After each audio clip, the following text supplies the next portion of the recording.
So how do we minimize human errors in the counting and tabulation of votes? Parati yan ang tinatanong di ba? Kapag manual, you're prone na naman to fatigue, exhaustion, and confusion, etc. So I think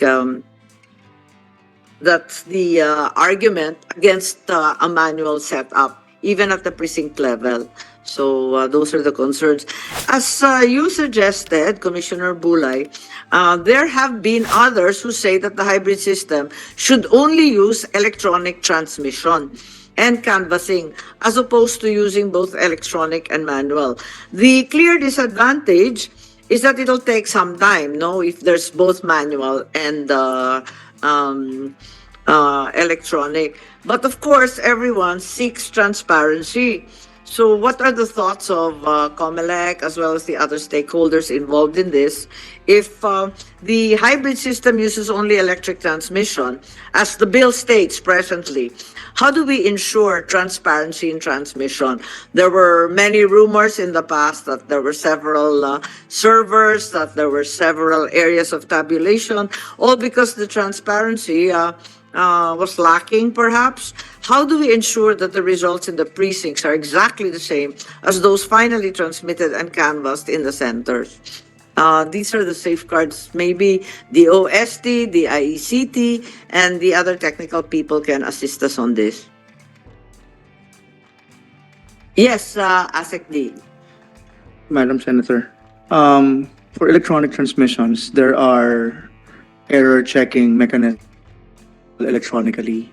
For example, the use of hashing, which will produce yung hash codes, will produce, if you compare it with the original versus the transmitted artifact, if they are exactly the same,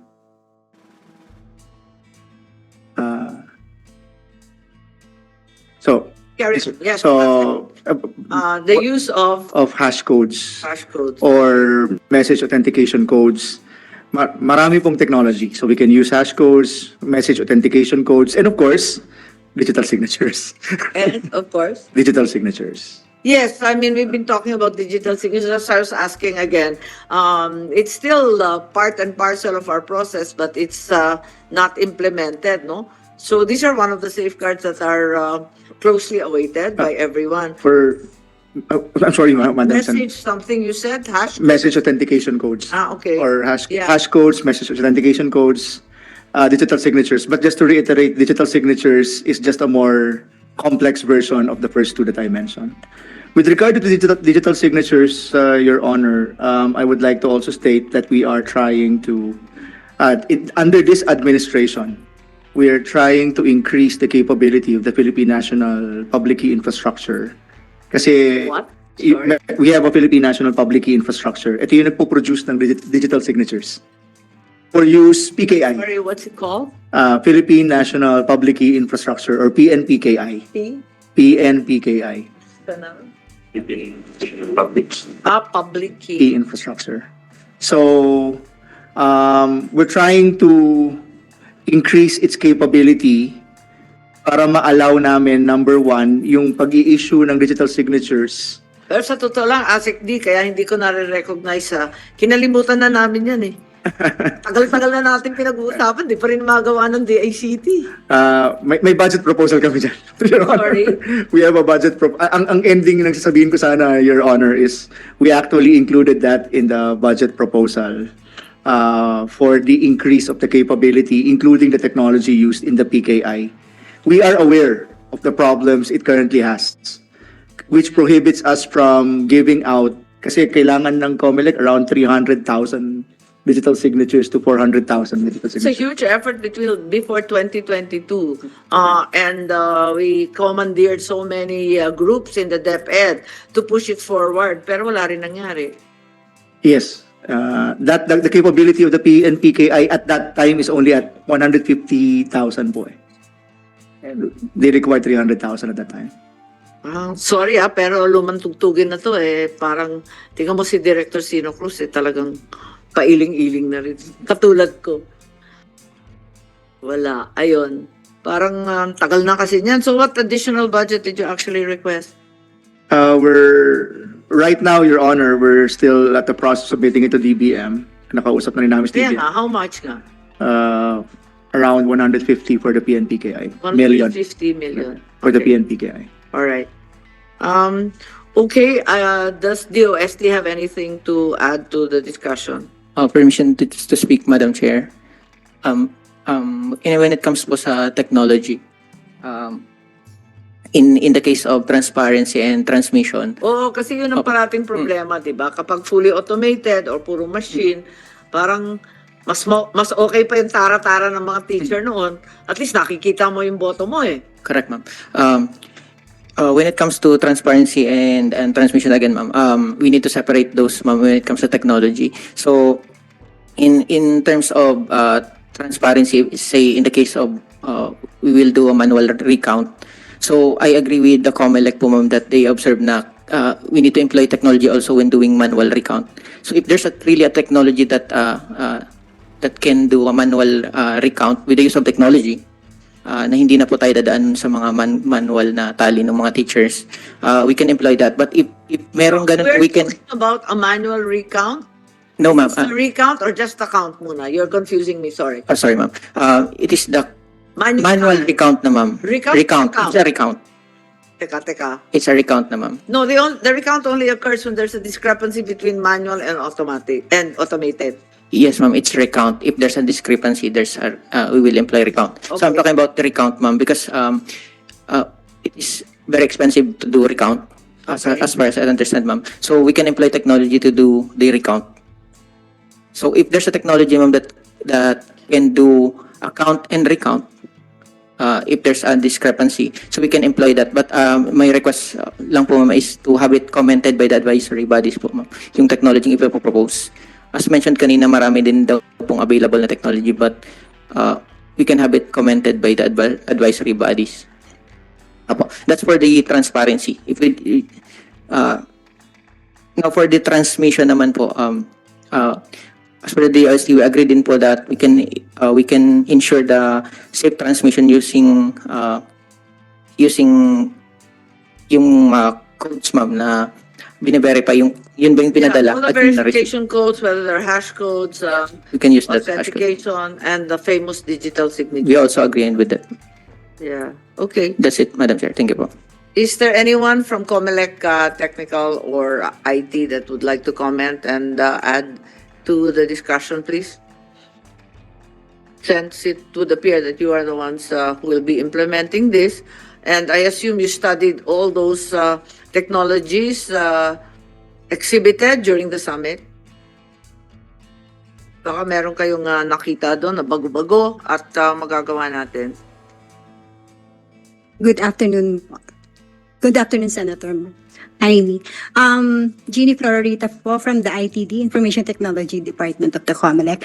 During the vendors fair po in Summit, most of the technologies there do not have the capability yet of the transparency, electronic transparency. Most But of the Commissioner Celis just said that there's so many available. there are so many available. And in fact, Chairman Garcia has said that a single machine can do both things. Yes, Ah, yes po. But you're saying you're disputing what they said, and in your opinion, none of the technologies presented are adequate. Is that correct? During the summit po, in the vendors fair, there was no capability of the transparency manual, electronic transparency counting. But since the transparency counting is only a software part, those machine can do that. That I'm don't lost. Can you start from the top? First, they can't do it. Now they can. what I'm saying po is that the vendors fair doesn't have yet, the machines doesn't have yet that capability. But Which capability? the capability to do the transparency counting, as mentioned po by the Chairman Garcia. But since that capability is only a software, that It's can just the be, software. I mean, at the end of the day, you just need authentication codes and perhaps that can be added po. Because in the terms of reference, there is a customization phase that will last for 6 months. So whatever we need for the system to do, that can be done during customization. phase. Yes, Director. Nalito ako. So, wala tayong magagawa. Eto na to. Pinaka-the best na to. Moving forward, there's nothing we can do. Your Honor. This is really depressing. I'm sorry. We- Yes, Chairperson Garcia and ASEC. Actually, ma'am, yung nasa exhibit, wala pong technology na ganon. Pero in our draft TOR, which I cannot reveal yet, these suppliers or providers should be able to come up with a machine that will hybridize everything, meaning an electronic count at the same time a manual counting, and that is possible. Paano po namin nakikita yon? Yung una po, wala pa rin pinagbago sa ginagawa natin sa automated election. Ika-count pa rin, close voting, after close voting, magpiprint ng 8 election returns. Pagka-print ng 8 election returns, magtatransmit na siya. After ng transmission, papasok po yung transparency count. Sabi ko nga po, pwedeng nasa screen lang, makikita ng lahat ng watchers, makikita yung ballot images. Pero Chair, parang diskumpiyado yung director ng IT. Ma'am, Paano ba? in the meantime, Your Honor, Madam Chair, wala po kaming nakitang machine na gano'n sa fair. Wala po kaming nakita. But we will demand, based on our TOR that the Comelec will come up, we will demand that... Isn't that a little tricky? You have to design and invent a new software, which is largely untested, clearly, because it's brand new. Your Honor. Yeah. If I may interject and to add information to, because I was also there in the summit, to the good chairman, and maybe this is premature because we are yet to comment on their proposal as member of the CAC to provide the technology. But during the summit, it might not be a device, but there is a transparency mechanism discussed in one of the breakout sessions, in which we are very interested in, and this is blockchain. Creating ledgers will Nako, mas magulo na naman yan. hindi po. If I may Sorry, but but this is for transmission only. I'm a big time cynic and skeptic of that. What it can do po kasi is that in real time, all political parties would know a transmission occurred. The time of the transmission and what the count was. Yeah, well, it's not good enough just to know the time. Including all the information about that transmission. So what we're trying to do is getting rid of the need to pull or push information through a transparency server, but rather have a distributed way of knowing in advance. We're only talking about yung transparency mechanism because you were asking integrity and transparency. Kasi that's always the question, di ba? Kasi dadagdagan pa natin to ng technology. Mas lalong lalabo na naman yan sa taong bayan. Kasi it's yet another machine producing yet another set of results. And how do we get to the bottom of this and finally prove the veracity of the results announced? That's what I'm trying to say, Your Honor. Kaya nga, It's a software. It's putak na yan, it's a software, pero it's in laymanizing it, Your Honor. It's just a way of simultaneously distributing information. No, we understand what Everyone. blockchain is, but we're also very hesitant about using it in such a critical situation, given that we all accept that it's entirely unreliable. I will have to. Well, then I will consider the wisdom of the chair. Unreliable, very frequently behaving rather erratically and without adequate security safeguards. I don't know. Anyway, baka tama si Director Flororita, it hasn't been invented yet. Mr. Contreras, please. And you're speaking for an AMCO. For NAMFEL po. Thank you po, Madam Chair. Okay. We appreciate you having that cynical mind in terms of looking at security because that's the key point. You know, one of the challenges that we have is keep pushing on standards instead of technology for NAMFREL. We submitted that to several members of Comelec, even to their office. One of the challenge that we're being stuck right now is we're going deep into technology but without any standards. Say for example, your question, how long was that manual count? Around the period of 2012, 2013, we did that time motion study with Comelec before. It was a manual count However, we changed a little on that manual count and yielded less than 90 minutes for the count. And that small change is that instead of reading the name, we assign a unique number per candidate. So that can be a standard. We submitted several standards. So for example, on the security side, you're saying all of the technology can be used. It can be invented, but the standard has to be there. So for example, we've been pushing for what you're saying, digital signature. Even if we have digital signature, say for example 2022, it is never part of the checks of the system. It will only be used if there's someone contesting it. So we have to use the technology as it is defined. So if we have digital signature, for example, once the packet arrives, we compare the digital signature based on the digital signature of the BEI assigned to the precinct. But there's no standard. I mean, that's one of our worry. In terms of doing the technology, there are several technologies that you can do, but one of the best thing that you have to protect, or one of the most important thing from a data source perspective, is protect the data source. So yung isa pong standard, no, na pinanghihinayangan namin, we have a very potent device, paper, yung VVPAT. Pinotektahan ng mga botante. They waited for hours for it. No? They want to feed their ballot and see the VVPAT. But at the end of the day, there's no use for the VVPAT.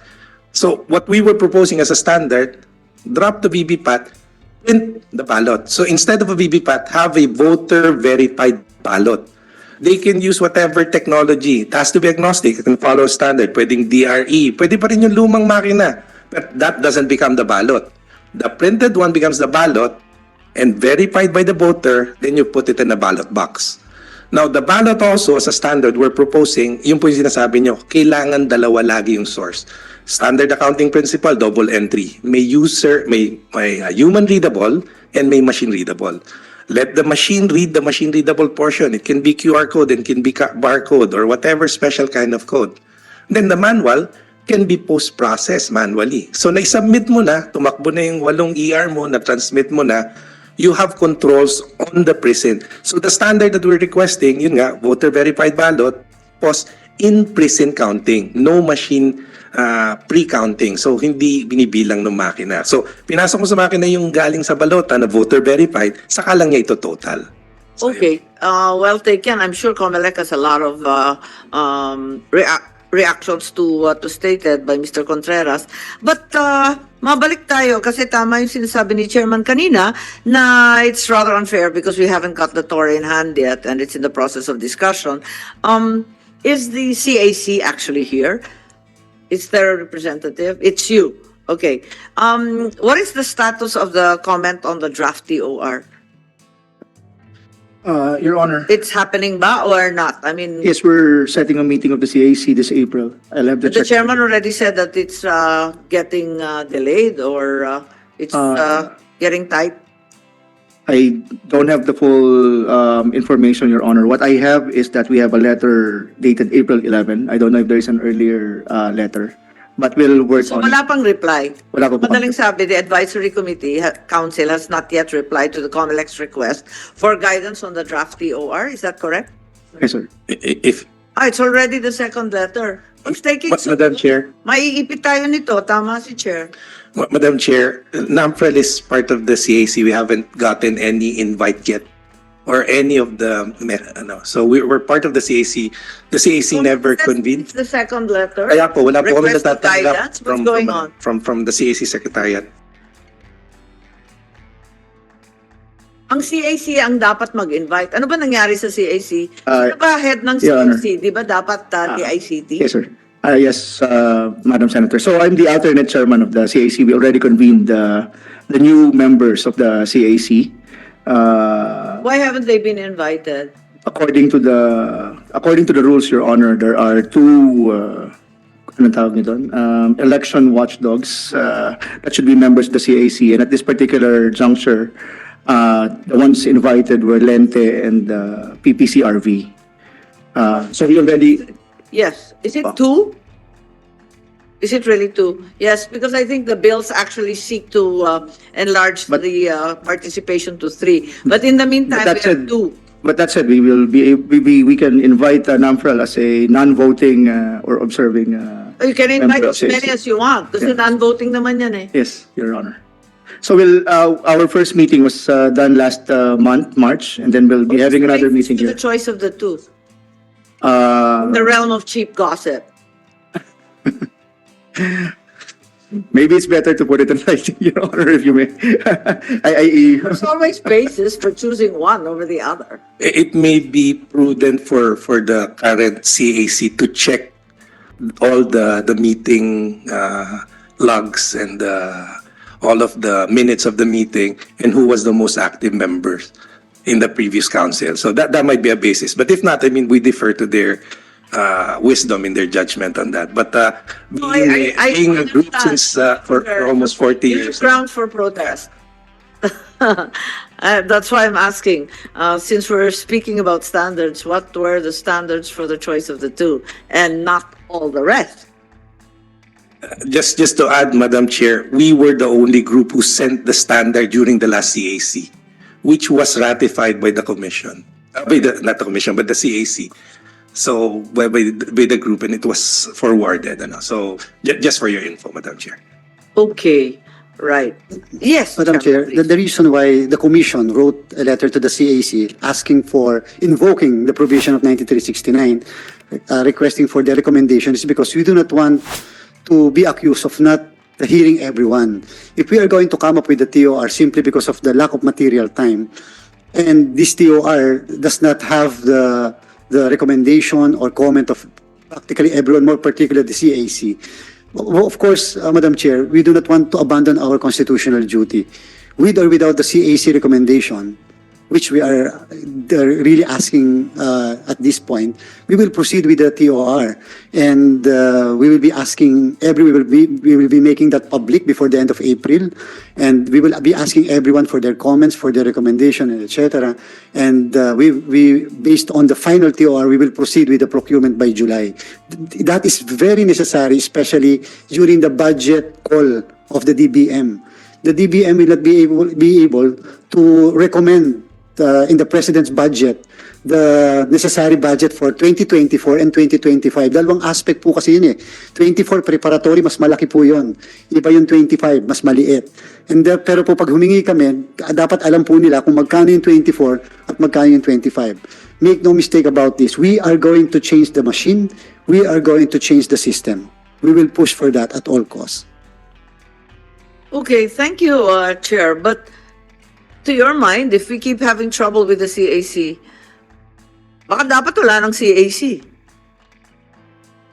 Palakasin na lang yung IT ng Comelec. Your Honor. Commissioner Bulay, please. Sorry. Thank you, Madam. Thank you very much. Under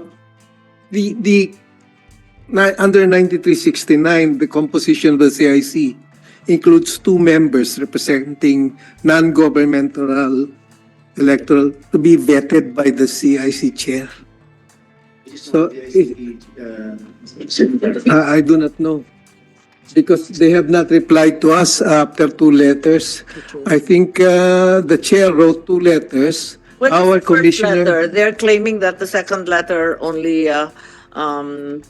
got sent on April 11. Is that correct? Madam Chairperson of the steering committee, Commissioner Imee also wrote them before the chair wrote them. And for lack of material time, we really have to start.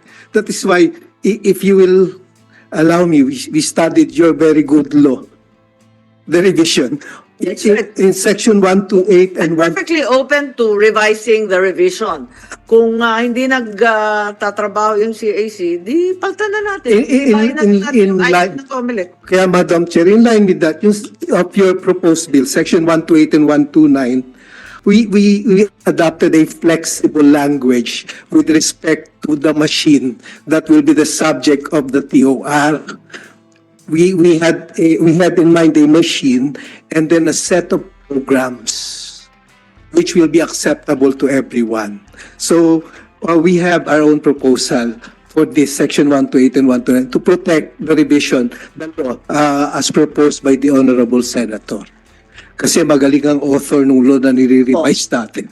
Yeah, pero perfectly open to Thank you, Madam. Thank you, Madam ending Chair. this and just proceeding with something simpler.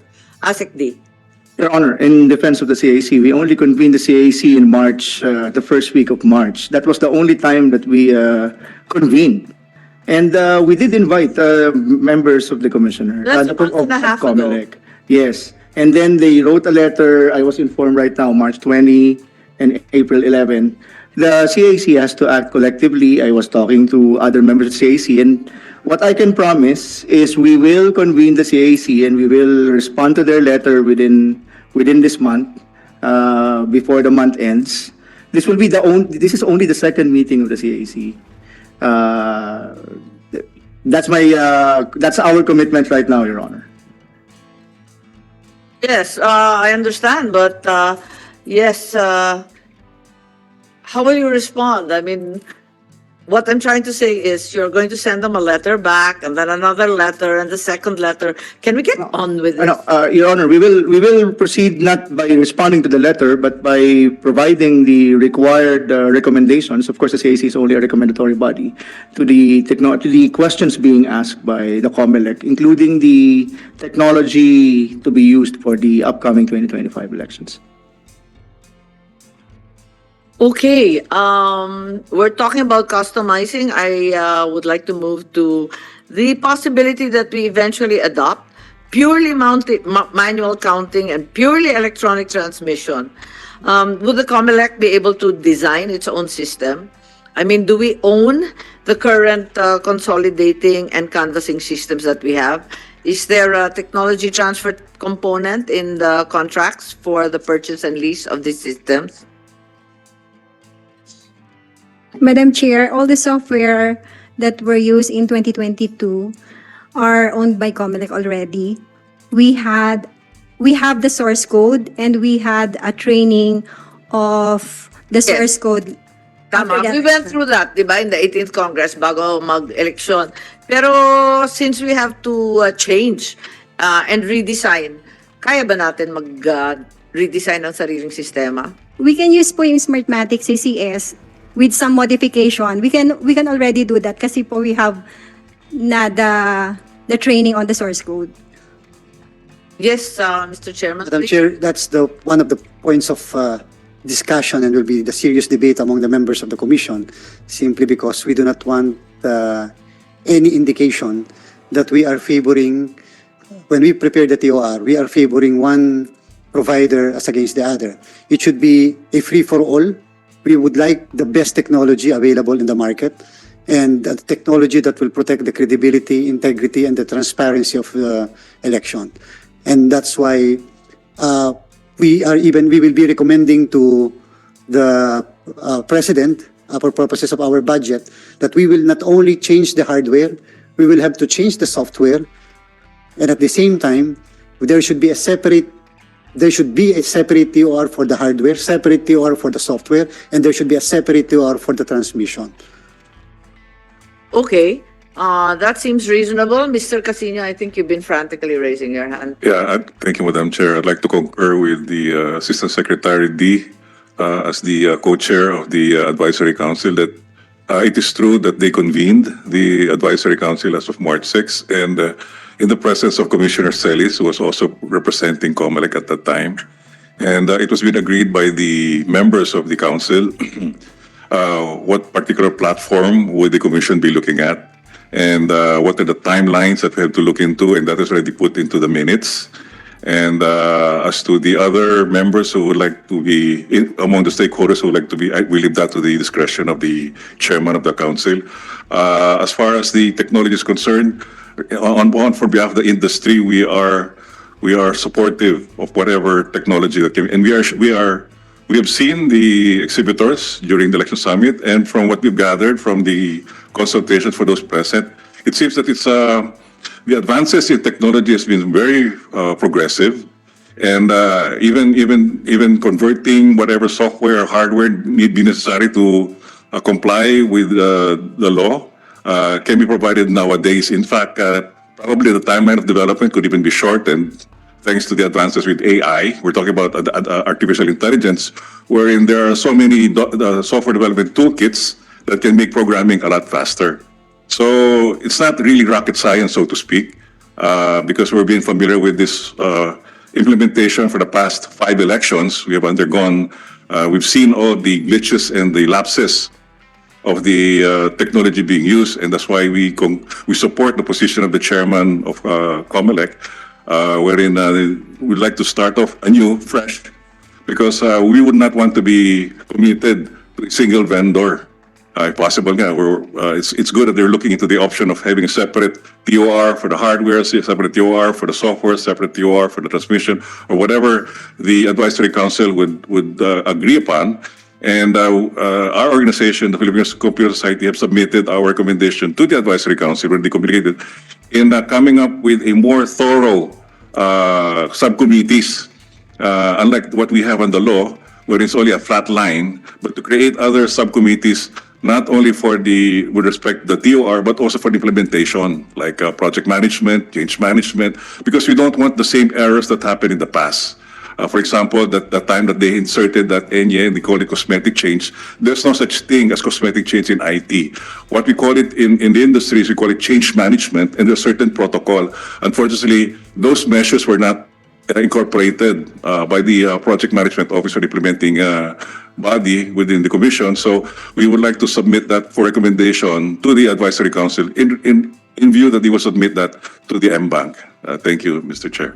Yes, thank you very much, Mr. Casino. And yes, unlike Director Florita, I did see great advances in technology that we can take advantage of in the summit, and we certainly should look into those. If I may add, Madam Chair, it's also recognized under Section 33 of Republic Act 9369 that a website, which has not yet been fulfilled yet, that even to the level of a precinct, you can already detect. So if the commission would like to pursue full transparency, Yes. we would recommend that every single precinct, every single machine that is used must be posted on a website which can be accessed by everybody. So that would guarantee more transparency, Madam Chair. I think that's been suggested that the Comelec website should display to the general public the electoral returns as they're electorally transmitted to the servers in real time. And given that it's really a very simple exercise, I don't see why we can't do that. Instead of the, 7-hour blackouts that occurred in 2019, for example, and others in the past. Yes. Yes, Attorney Donato. Thank you, Madam Chair. On behalf of Anggulang Demokrasya, ma'am, we follow only two principles: secret vote, open count. For purposes of this hearing, we are focused on open count. By open count, we refer to the counting at the precinct level, which is the ultimate count. And based on the discussion so far, it seems there are two views now. Previously, it was only the purely manual count the receipts or count the ballots physically. But right now, I think there's a second view now.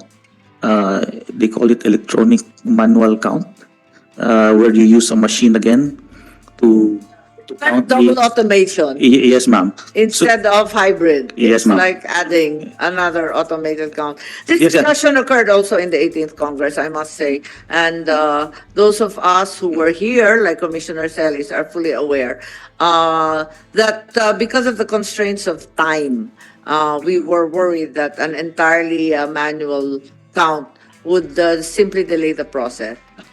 Yes, ma'am. Referring to the first option of a purely manual count, they say that it takes 13 more hours for each clustered precinct. I think the only solution there is to decluster the clustered precinct. Right now you have 600 to 800 for a clustered precinct.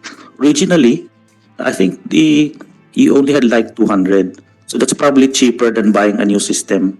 Now, with respect to the electronic manual The count, population of the Philippines, I think a 200 yes, ma'am. center is completely impractical. Sorry. Yes, ma'am. What I'm saying, ma'am, is that if it takes too long to count all the votes in a clustered precinct, we would think that the clustering would be an option. Now, secondly, ma'am, with respect to the electronic manual, The move is to make them bigger nga eh. that will save the That's baliktad, di ba, sa ating gusto? Well, if that will, I think the concern there, ma'am, which is realistic, is that it takes a lot of time to count there's the probability of violence.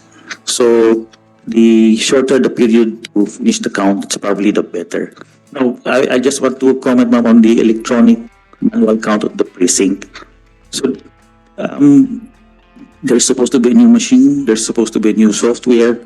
From our part, ma'am, our only concern is that we would like to see that each count is counted. In other words, it's not like you just show to the people that these are the ballots, these are the images, and then after 3 hours, you show to the people that these are the results. Hindi po ganon. We would like to see that for each ballot, for each vote, you can see that the count is moving. Yun po yung ibig sabihin namin ng open count. Hindi yung 3 hours na blanco po tayo, and then after 3 hours, you just have the results. It's the same thing. There's no hybrid element there. Yung nawawala pa rin yung open count principle. So whether that's a purely manual count or an electronic transparency count, for as long as we see that each vote is counted for the next 3 hours, then for us, that should be good enough. Thank you, ma'am. Thank you. Yes, point well